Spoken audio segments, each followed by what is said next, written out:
الحاقة ما الحاقة وما أدراك ما الحاقة كذبت ثمود وعاد بالقارعة فأما ثمود فأهلكوا بالطاغية وأما عاد فأهلكوا بريح صرصر عاتية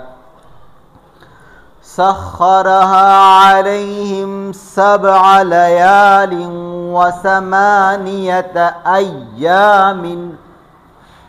سخرها عليهم 7 ليال وثمانية أيام حسوما فترى القوم فيها صرعى كأنهم أعجاز نخل خاوية فهل ترى لهم من باقية وجاء فرعون ومن قبله والمؤتفكات بالخاطئة فعصوا رسول ربهم فأخذهم أخذة رابية إنا لما طغى الماء حملناكم في الجارية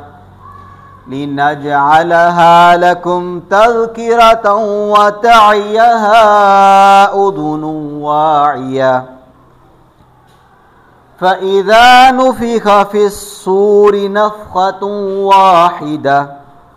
وحملت الأرض والجبال فدكتا دكة واحدة فيومئذ وقعت الواقعة وانشقت السماء فهي يومئذ واهية والملك على أرجائها ويحمل عرش ربك فوقهم يومئذ 8 يومئذ تعرضون لا تخفى منكم